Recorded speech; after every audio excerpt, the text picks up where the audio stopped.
Hi everyone, I'm Nikhil Mishra from Setu Capital. Today we will be looking at a very interesting company that is Venus Pipes and Tubes. So it is a very niche manufacturer of stainless steel tube pipes and mainly focuses into products which goes into the chemical and pharma industries and also engineering. It is at a very interesting juncture because it is in a very high growth phase. Along with that, it will also see margin improvement. It has announced a capital expenditure which will more or less double its capacity. We'll look into it and fundamentally into its details. So let's move ahead.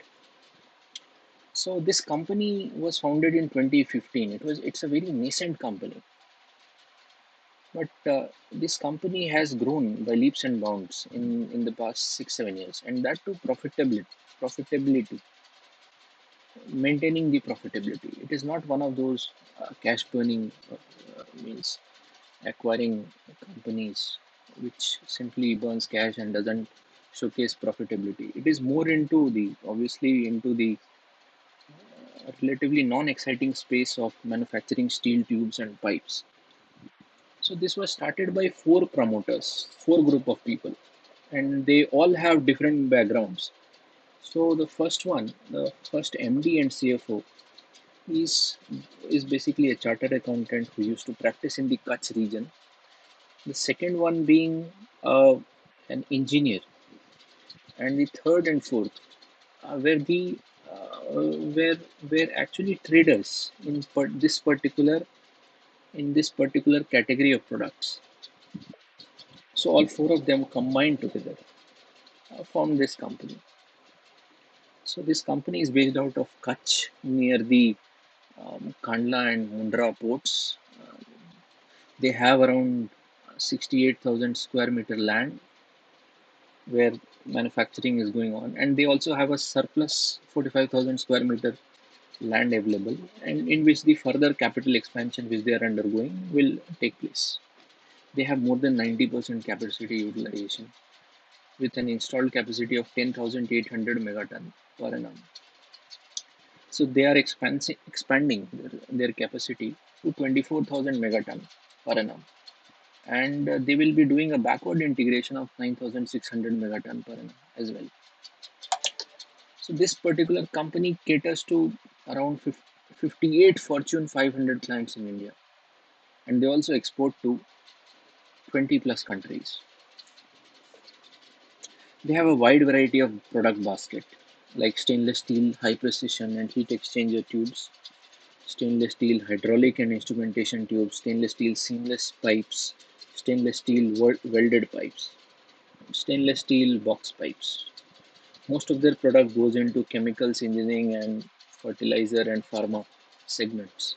Bulk of it goes basically into chemicals and pharma because chemicals and pharma are interconnected. So this is the whole manufacturing process which they have. They although they do rely on third party for manufacturing, but they also do manufacturing in house. Most of it in house, and all these processes are under are gone through in order to produce the final products in different shapes and size and SKUs, etc. And as per the requirements of the customer, because every reaction and etc. requires different forms of SKUs in order so that there are corrosive elements etc. with chemicals, and so that has to be handled by them. So they have a lot of competitors, although not too many of them. But whoever are present are big names like Ratnamani, Welspun, Jindal, so Maharashtra Seamless, etc. So mainly their competitors who do they do keep an eye on are we need to direct have a direct comparison because they're exactly present in the same SKU categories are Ratnamani and Jindal Saw. Although in terms of Jindal Saw, it's a very large conglomerate, and they have the overall scheme of things is very small as compared to their whole portfolio of products which they have. Obviously, they are backward integrated and have their own steel plants, etc. So Ratnamani is will be a better means comparison, because they also are available into similar products, and as well as products which are catered in the large diameter pipes which APL Apollo etc. do produce. So in this case, there is a basic comparison which is done in the in terms in terms of the variety type and raw material type in which different companies are available. So took this table from the draft red herring prospectus of this company. This company came out with an IPO in recently only. So there are not much changes in the organization structure and the category of products which these companies do produce. So, what are the growth drivers of this particular company? First and the largest growth driver will be the chemical industry. So, what has happened after the pandemic is there has been a realization among everyone that you need to have an alternative source of supply other than just having and relying on China. So, there are multiple requests to Indian companies for producing chemicals and supplying to Europe, North America, Middle East, etc. Because bulk of the chemicals were produced in the China. But after pandemic and there were freight issues and lockdown issues, so multiple companies thought of having alternate source. Now, many of you might have a question that why not produce it themselves? Now, the sad reality is that chemical industry is a very big pollutant, and in the western and developed nations the environmental regulations are quite stringent, and the cost of producing these chemicals in an environmentally friendly manner is very high. So that's why what they do is they just uh, they just rely on other developing nations who are willing to compromise in order to generate profits, and the environmental conditions are not that stringent. So after 2020, as you can see in the right hand graph, that the number of new investments has risen from pre-pandemic from 4 lakh 31,000, sorry, 43,100 crore rupees to it has gone to 90,400 crore rupees, which is considerably large. And outstanding projects do contribute to it, obviously. Same goes with the pharma sector. Over here, you can see another big jump that new investments have soared after the pandemic, which will be a growth driver for this particular company who are their main customers. Steel, steel has very long cycle, and they went through a very big downturn. But after pandemic, in early parts of later part of 2020 and 2021, it was found steel prices started soaring again, and then subsequently multiple companies have put in capex. That will be good for that will be a good growth driver, because that is in anticipation of demand from other ancillary industries. Coming on to the financials of this company, so everything looks pretty great in the graph. You can see that the revenue has grown by 48%, which is quite high, although they were doing equity infusion etc. by the promoters. EBITDA has grown at a faster pace because of the operating leverage, and PAT has grown at much more faster pace because of financial leverage, combination of operating and financial leverage. Gross profit margins, other than if you remove the FY20 part, you will find out that the gross profit margins have improved. So have the EBITDA and PAT margins. Also, FY20 was an anomaly. Reason being, means everything was stuck.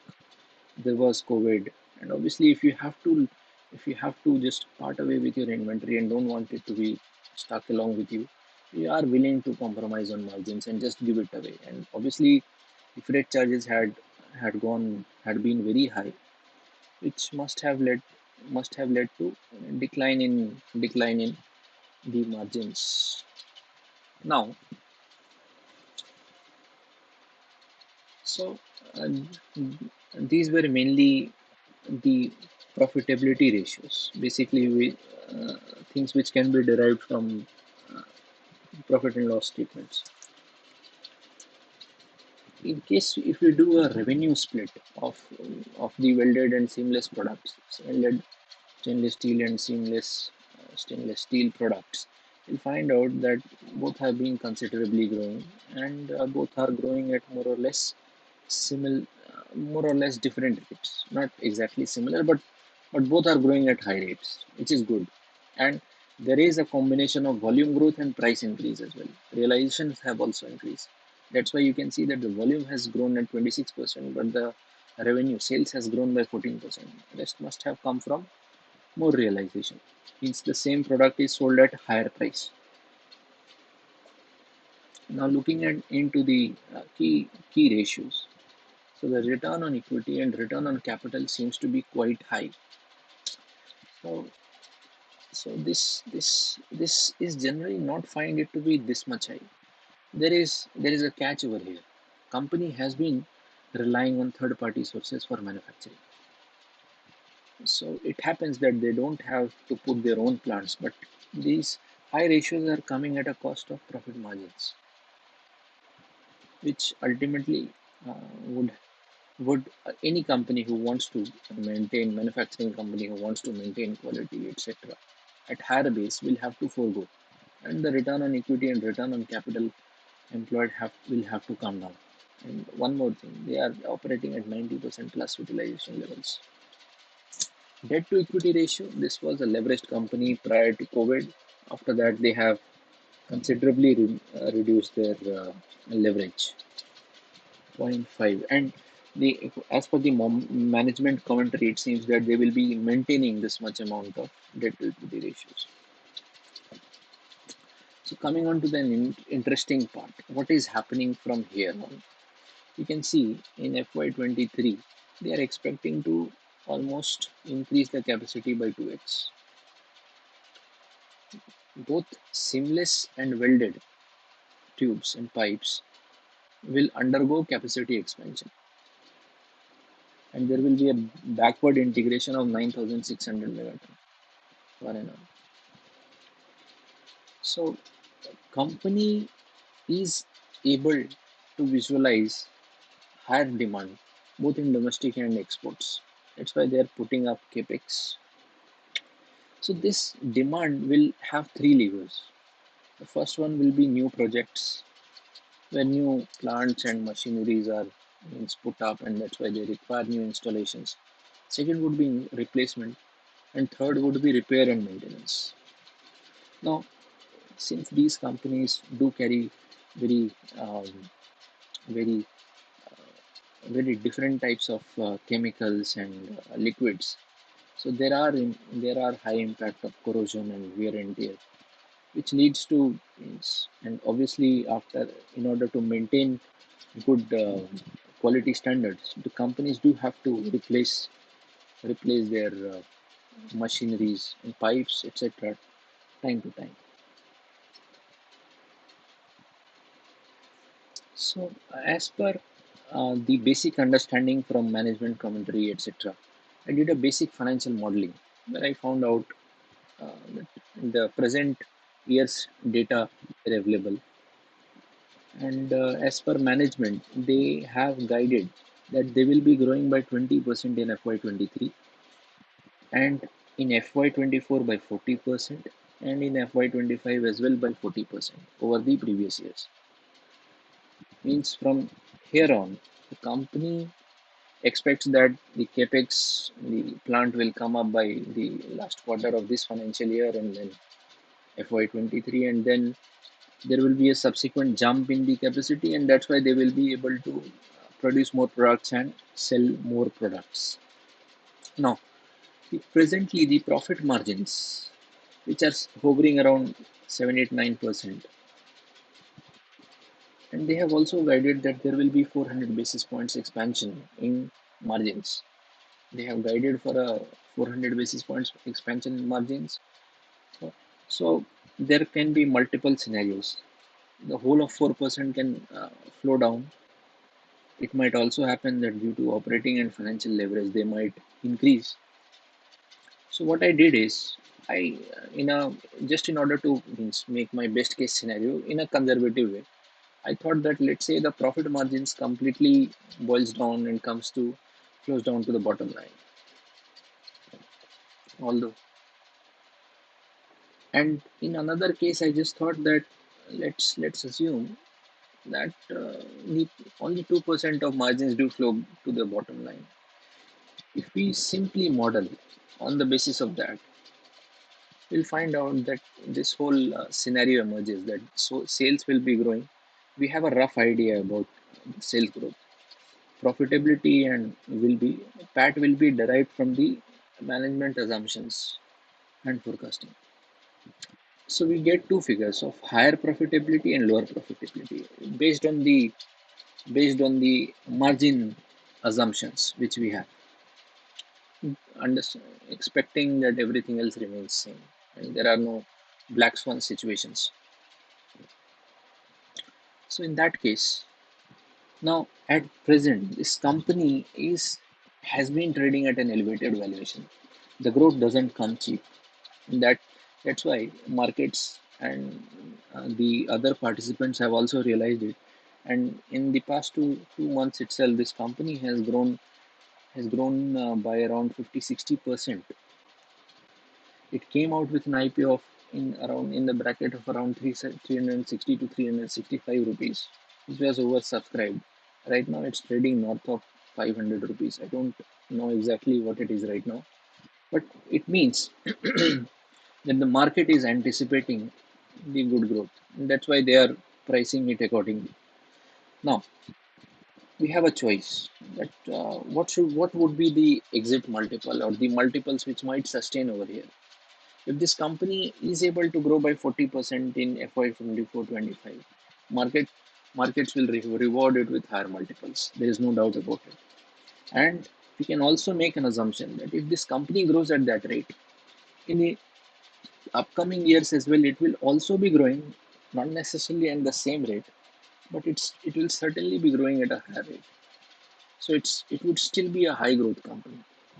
So we we can assume that let's say the multiples given at that time, let's assume it to be 30 times if the profitability is higher, and if the profitability is lower of 25 times, then we get to these figures. If we simply do a compounded annual growth rate in case of higher profitability of market cap and lower profitability of market cap, we get a scenario of from 21 to 36%. What it means is that this company CAGR should grow in the range of 21 to 36%. Even if the profit margins don't grow much, then also this will grow at 17-18% rate, which will be among the worst case scenarios. So um, that's why this whole basic financial modeling was done. Nothing is certain. Things can change. It might happen. The company doesn't do well because the numbers do not come, and that's why the market will punish it and obviously pull its stock price down. But we are trying to make a guesstimate about what is happening over here. So let's come. So these were all the rosy parts. Let's come to the risks which this company faces. The biggest risk it faces is the removal of anti-dumping duty, which was introduced in 2016 by the government. So, if the anti-dumping duty, which basically tries to pair the prices, is being removed, gets removed, then in that case, the Chinese, Vietnamese, and Thailand suppliers will simply dump in Indian markets, and these companies won't be able to sustain their margins, nor will they grow at such high rates. Second thing is that it's a bit it's a bit very overlooked situation, but this company has a very long and elevated working capital cycle. It's a very capital intensive business. So on an average, this company keeps around 90 days of inventory, 60 days for receivables, and 30 days for payables. So it boils down to 90 plus 60 minus 30, 120 days of working capital cycle. Now, many of you might have a doubt that how does it matter? The money will come. Yes, money will come, but your money is stuck for 120 days, and you will have to pay interest for maintaining, for the warehouses, for the current account, etc., etc., which you have to maintain for these uh, particular working capital. Third would be, although the promoters are have shown a very good performance up till now, that there can be project execution delays. Now in business, and especially in manufacturing, you have to put in everything first and then comes the reward later. So over here, all the depreciation and interest cost, etc., will start. There might be some project execution delays which might derail the growth rate of this company, which will again be a very negative factor, because markets don't take much time in punishing a non-performing stock which is trading at a very high elevated level. Next would be the volatility in raw material. So these companies suppliers are very big companies like Jindal, Tata Steel, JSW, etc., and their customers are also relatively larger companies, chemical companies. So this company can be squeezed on both sides, on the buyer sides and supplier sides. If there is much more volatility in the raw materials, which will happen in case there is some supply demand mismatch, then in that case this company is not big, neither big, nor does have it have a very long standing relationship with clients where they have withstood multiple cycles of steel price movements, and it won't be easy for them as well to pass on the prices. You can only pass on the prices to a certain extent. So this company can be squeezed from both sides, both on suppliers and buyers. Next is, since a portion of the products are shipped to other countries, mainly Brazil, Middle East, and Africa.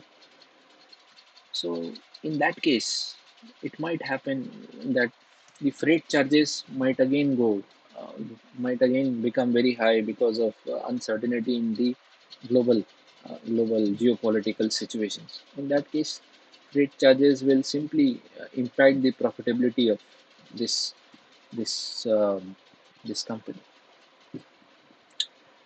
Next factor is that this company has a lot of geographical concentration. Although it although it's a natural thing that where you have plants, you will be able to supply into nearby places. So this company mainly supplies to three major areas, that is Maharashtra, Gujarat, and Rajasthan. Some parts in South India as well, but not much. And there are multiple large competitors. So if there will be elevated profit margins. Now now one thing is that why are there the other players?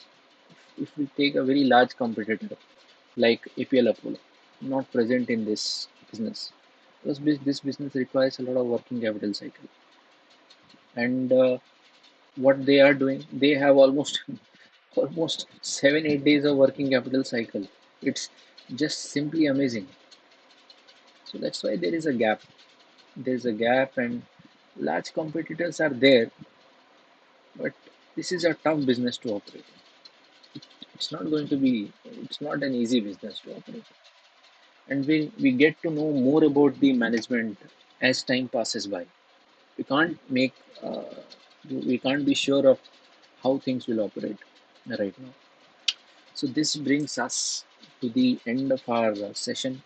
I hope there have been multiple things which have been discussed in this. None of it should be a standard disclaimer is none of it should be construed as an investment advice. I am biased. I have, and my clients might have investments in these companies, and it would be better for you to make your own make your own research and consult a good financial advisor before making any investment decisions. So thank you very much. For any stock and mutual fund related services, you can contact me over here. So uh, and don't forget to subscribe and like if you like the content. I would be uploading content similar to this, more or less, strictly sticking on to the fundamental analysis only, because that is what I know. Simple. So thank you everyone.